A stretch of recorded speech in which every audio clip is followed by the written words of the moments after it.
Bismillahirrahmanirrahim. Assalamualaikum warahmatullahi wabarakatuh. Oke anak-anak, bertemu lagi dengan Bu Guru.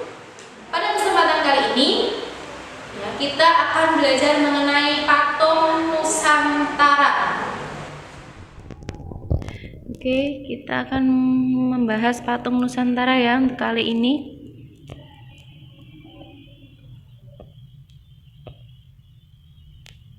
Pernahkah kalian mendengar tentang Desa Kasongan, anak-anak?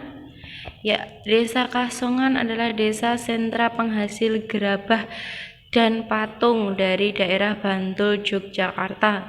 Banyak sekali patung yang dihasilkan dari Desa Kasongan ini ya. Di antaranya ada Guci, ada patung Simbok, kemudian ada patung Loro Blonyo ya. Kemarin di kelas 5 Bu Guru sudah menyinggung tentang patung Loro Blonyo ya, yaitu patung sepasang pengantin ya. Ini terinspirasi dari Dewa Wisnu dan Dewi Sri yang menikah, kemudian dibuat patung, dan ini adalah simbol keharmonisan rumah tangga.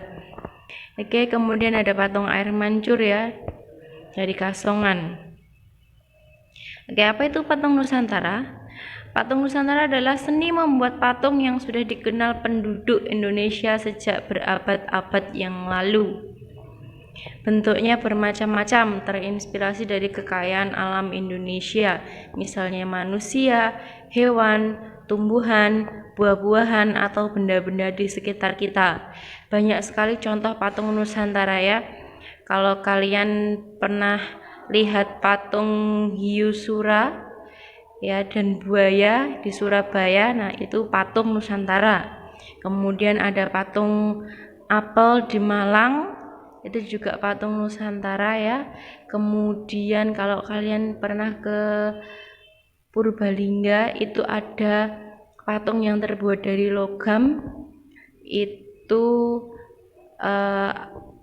seorang pembuat knalpot ya, karena di sana sentra knalpot, itu juga patung Nusantara.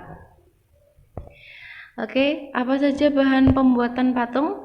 Bahan pembuatan patung itu dibedakan menjadi dua, ada bahan keras dan bahan lunak. Bahan keras misalnya ada dari batu ya, kemudian dari kayu ya.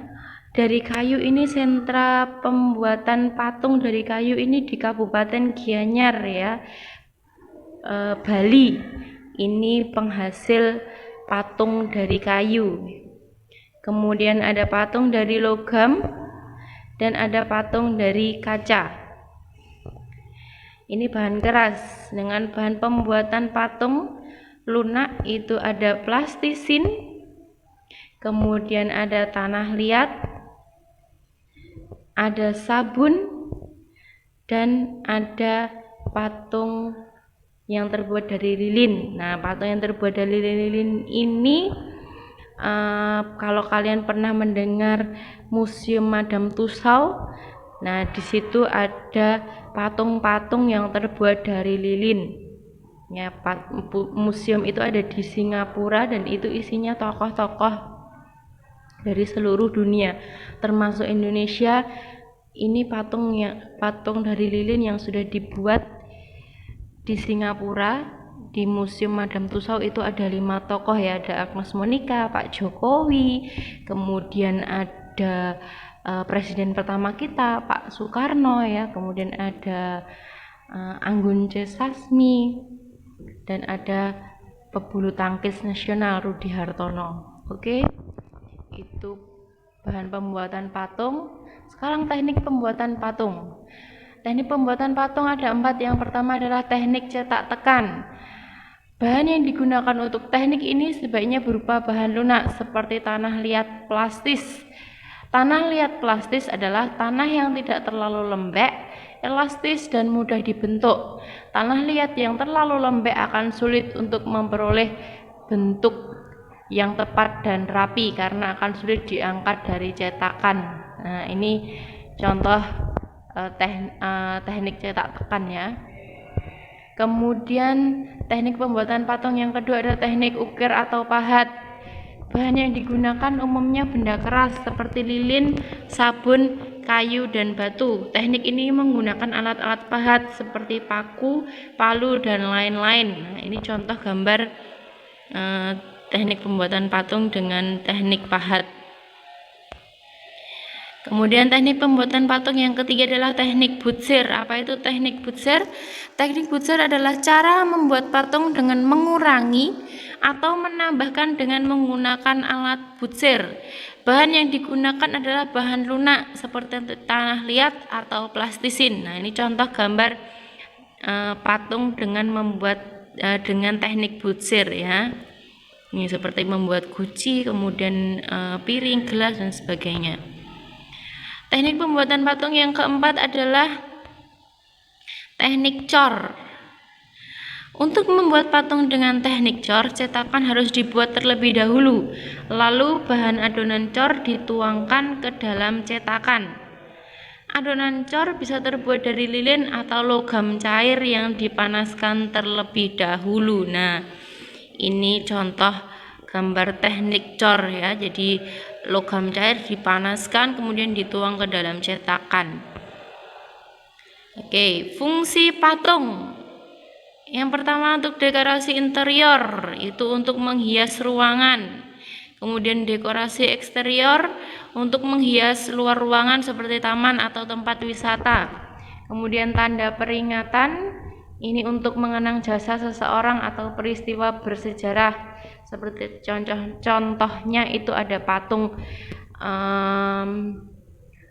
Jenderal Sudirman seperti itu ya. Kemudian religi, ini untuk sarana beribadah. Mewarnai patung. Oke, bahan yang digunakan cat akrilik atau cat minyak, kemudian air untuk pengencer. Ya, itu bahannya. Alat yang digunakan adalah kuas, palet atau wadah untuk mencampur cat, dan koran bekas sebagai alat mengecat.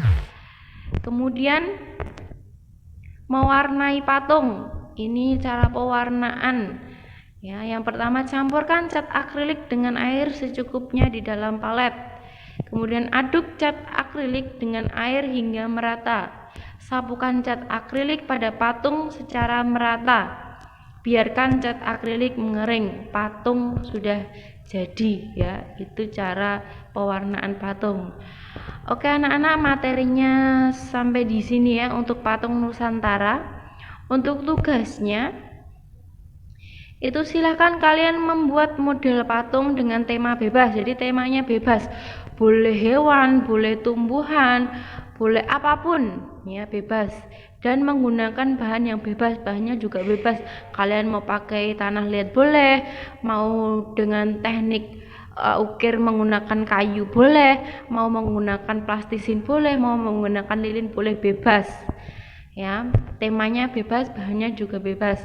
Dikumpulkan paling lambat hari Minggu tanggal 26 Juli 2020 hasil patung yang kalian buat, kemudian difoto dan dikirimkan ke WA Bu Ulul ya. Oke, ditunggu anak-anak ya, ditunggu tugasnya. Materi cukup sampai hari ini, cukup sampai di sini. Dilanjutkan di video pembelajaran selanjutnya. Wassalamualaikum warahmatullahi wabarakatuh. Terima kasih anak-anak. Sekian materi yang dapat Bu Guru sampaikan hari ini. Kita lanjut di video-video selanjutnya. Ya, silahkan diperhatikan tugasnya. Jangan lupa dikerjakan ya, kemudian difoto hasilnya dan dikirimkan ke WA Bu Ulul. Sekian, wassalamualaikum warahmatullahi wabarakatuh.